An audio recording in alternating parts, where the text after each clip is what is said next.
얼마나 농사짓느라고 힘드십니까?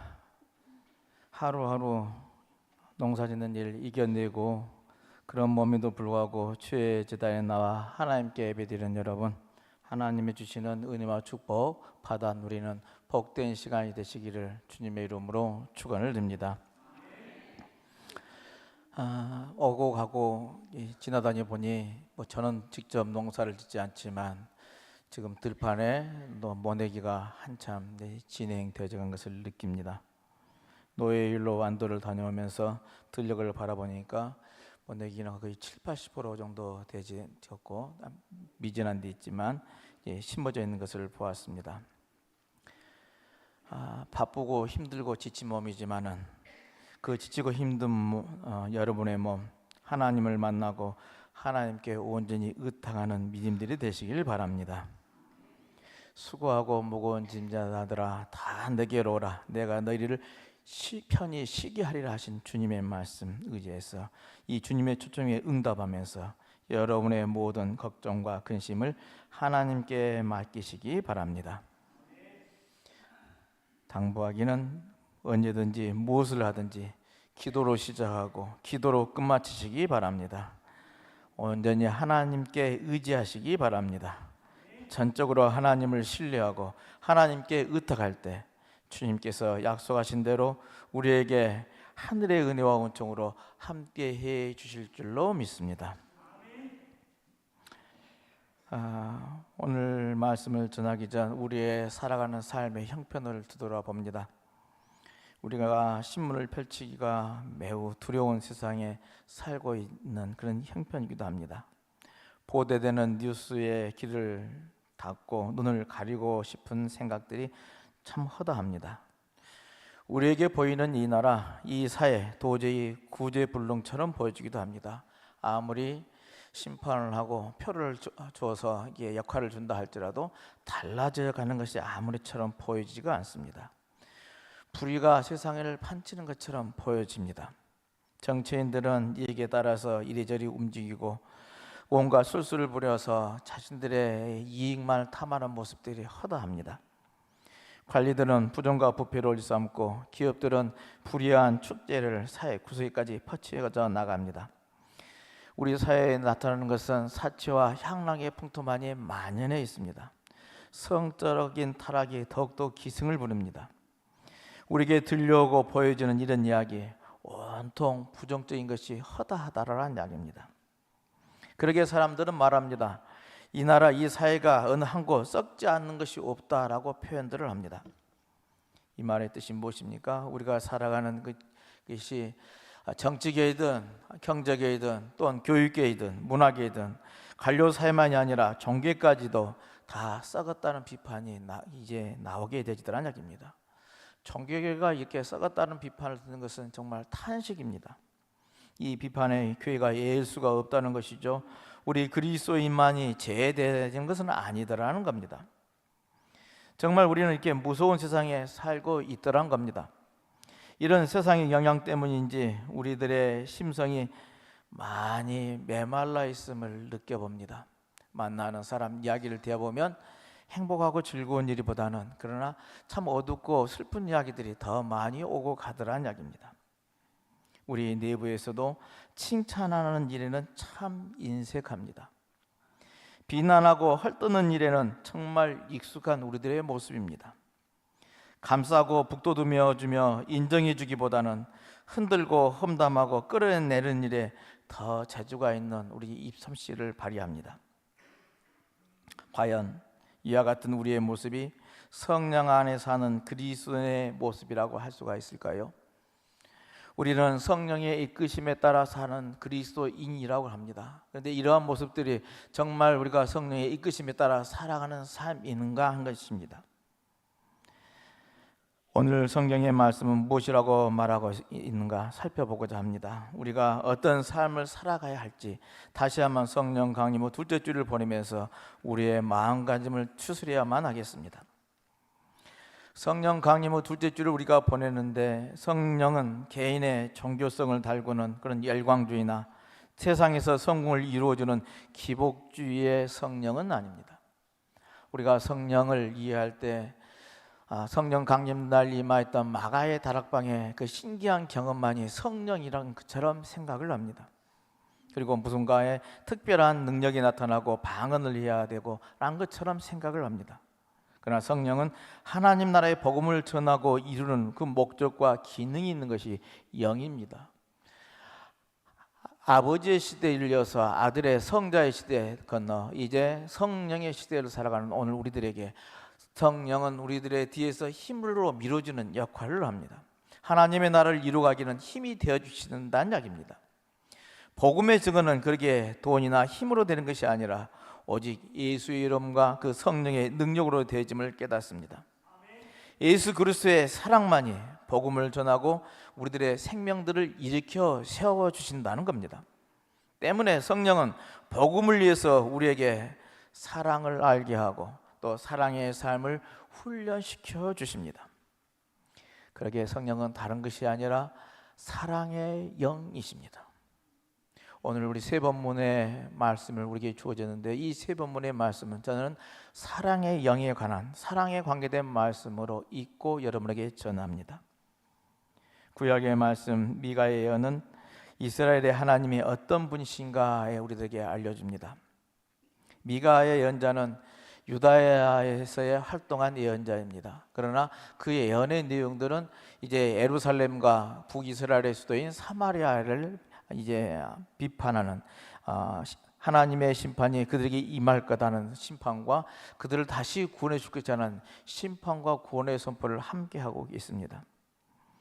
하나님이 왜 유다와 이스라엘을 심판하시겠는가 하는 것은요, 그들이 하나님을 의지하지 않기 때문에 그렇다는 겁니다. 그들은 그 당시 강대국 사회에 끼어서요, 이제 어느 나라에 이집트를 하는지 아니면은 바벨론을 의지할 것인지에 대한 생각 속에서요, 강대국을 의지하는 일들을 선택을 합니다. 하나님을 의지하지 않고 힘 있는 나라를 의지해서 그 역경을 헤쳐보고자 하는 수단을 썼던 것이죠. 거기에 대해 지적을 합니다. 그리고 하나님을 섬기지 못하고 우상을 만들어 섬긴 일이 비일비재하게 일어납니다. 이것을 지도하고 가르쳐야 할 지도자와 종교 지도자들은 그것을 깨달아 알지 못하고 부하 내도곤 하면서 부패로 일삼습니다. 그러니 하나님 심판이 너희들에게 임할 거라는 미가의 선포, 독설들이 있죠. 그런 심판의 여러 선포들이 있게 되지더라는 이야기입니다. 이런 하나님에는 너희들은 하나님께서 심판할 거라는 심판과 더불어서 마지막 부분, 오늘 본문의 부분인데요, 마지막에는 그럼에도 불구하고 하나님은 너희들을 사랑하시고 하나님의 자비를 베풀으셔서 너희를 구원해 줄 거라는 내용이 미가의 예언의 내용들입니다. 이 예언의 내용들을 살펴보면서 이 미가가 선포한 하나님의 모습은 이런 모습입니다. 이스라엘 하나님은 긍휼을 베푸시는 하나님이다. 진노를 오래 품지 않으시는 하나님이시다. 허물을 용서해 주시는 하나님이시다. 구원해 주시는 하나님이시다라고 고백을 합니다. 이처럼 하나님은 주변의 우상들과는 다른 사랑의 하나님이심을 미가는 오늘 우리에게 선포를 하고 있는 것이죠. 왜 미가는 이스라엘의 성실을 베푸시고 인애를 더하여 주시는 이 하나님을 증언하고 있을까요? 미가가 보고 있는 이스라엘의 모습은 정말 무서운 세상의 삶의 모습을 보여주고 있습니다. 오늘 우리가 미가서 전체를 읽지는 않았지만 미가서의 내용들이 그렇습니다. 2장 1절로 2절에 보면은 통치자들은 잠자리에 누워 음모를 꾸미고는 날이 새자마자 해치웁니다. 음모를 꾸미고 그 일을 꾸며놔서 일을 실행하는 자, 악한 사람들이 있다는 것이죠. 또 7장 2절로 3절에서는 신실한 사람이나 정직한 사람은 하나도 남아있지 않으며 탐욕스러운 관리, 돈에 매수된 재판관, 살해 사욕을 채우는 권력자들이 공모하여 세상은 악한 일로 가득 차 있다라고 오늘 미가는 선포를 합니다. 그래서 미가 7장 5절에서는 그래서 이웃을 믿을 수 없고 친구도 신뢰할 수 없고 품에 안겨 잠드는 아내까지도 마음을 다 열 수 없는 세상이라고 탄식을 합니다. 사람의 원수가 다른 데 있지 않고 곧 자기 집안 사람이 대해지는 사회, 미가가 보고 있는 나라의 모습이 이런 꼴이더라는 겁니다. 얼마나 무서운 세상입니까? 얼마나 악한 세상입니까? 이렇게 악한 세상인데도 미가는 이 나라에 대한 하나님의 이제 심판만 있는 것이 아니라 하나님은 용서를 해주신다는 이 용서를 선언하고 있다는 겁니다. 오늘 본문으로 읽었던 부분이 미가의 마지막 부분인데요. 다시 한번 우리 말씀을 살펴볼까요? 미가 7장 18절 20절 말씀 함께 읽어보겠습니다. 주와 같은 신이 어디 있으리까? 주께서는 그 기업의 남은 자의 허물을 사유하시며 인애를 기뻐하심으로 진노를 오래 품지 아니하시나이다. 다시 우리를 불쌍히 여기셔서 우리의 죄악을 발로 밟으시고 우리의 모든 죄를 깊은 바다에 던지시리이다. 주께서 옛적에 우리 조상들에게 맹세하신 대로 야곱에게 성실을 베푸시며 아브라함에게 인애를 더하시리이다. 아멘. 이게 하나님의 사랑이란 겁니다. 하나님이 미가가 본 하나님은 인애를 기뻐하시고 진노를 오래 품지 않으신 하나님이시라는 겁니다. 우리를 불쌍히 여기셔서 우리의 죄악을 발로 밟아버리고 우리의 모든 죄를 깊은 바다에 던져주시는 용서의 하나님이시라는 겁니다. 성실을 베푸시고 아브라함에게 인애를 더하신 하나님, 성실과 인애의 하나님이심을 노래합니다. 이런 하나님의 은혜와 사랑이 정말 크고 넓고 깊은 것이죠. 이런 이야기가 있습니다. 어떤 사람이 강가에 가서 맑은 물이 흐르는 곳이고 참 이제 먹을기도 하고 시원할 것 같아서 그 물을 한 모금 마셔보았습니다.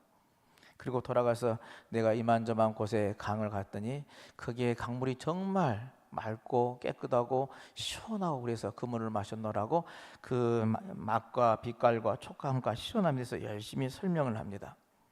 근데 거기 옆에 그곳에서 사는 그 강가에서 살고 배를 타고 고기 잡던 어부가 있었는데요. 한 모금 물을 마시고 손발을 씻고 돌아온 그 사람들이 열심히 그 강에 대해서 설명을 듣고 빙그레 웃더라는 겁니다. 왜요? 그 한번 물 한 모금 마셔보고 경험한 그 이야기를 정말 그 강을 다 아는 것처럼 이야기하니 얼마나 가소롭겠어요.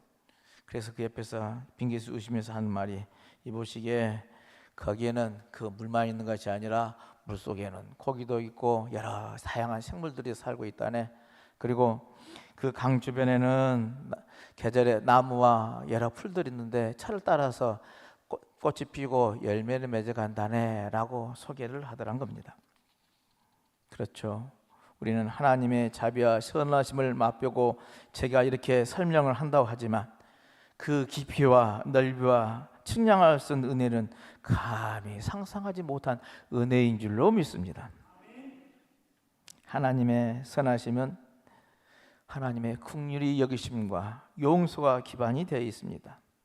어떤 사람의 죄의 경중을 따지면서 그 죄를 가지고 어떻게 하나님 앞에 설 수 있겠는가라고 하지만은 그분의 선하심과 은혜로 우리가 그 앞에 나아갈 수가 있게 되어진 것이죠. 그 용서의 중심에는 누굽니까? 하나님의 아들 예수 그리스도를 우리에게 보내주셔서 저를 믿는 자, 그를 구주로 고백하는 자, 우리가 용서의 은총을 입은 사람인 줄로 믿습니다.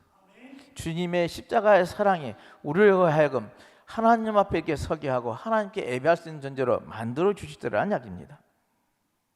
사람에게는 하나님의 형상을 닮아서 지혜와 정과 의를 함께 가지고 있습니다.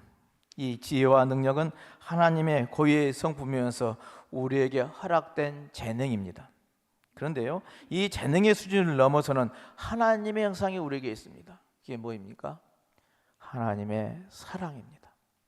하나님이 우리에게 그렇게 사랑하신 그 사랑이 우리에게 심어줬고 우리는 그 사랑을 이 세상 가운데 실천하고 살아도록 만들어주신 하나님의 형상들이라는 이야기입니다.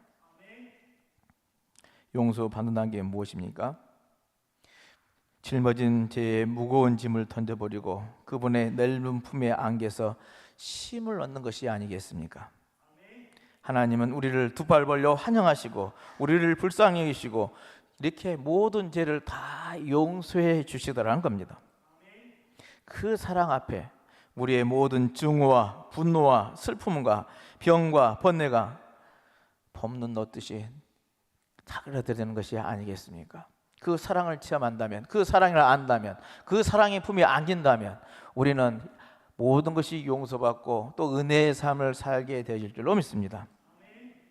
그 아들까지 주신 그 사랑이 우리를 강권하시고 지금도 우리를 불러주셔서 그 선하신 하나님이시면 나를 위해서 아낌없이 던지신 그분이 우리를 초청해 주시더라는 겁니다. 가장 사랑하는 아들을 세상에 보내시고 아픔과 수고와 눈물을 알게 해주고 인간의 죄로 말미암아서 저주와 고통을 모두 아들의 어깨에 올려놓으시면서 우리를 용서하신 그 사랑으로 우리를 용서해 주시고 용납하시고 품어 안으신 하나님이신 줄로 믿습니다.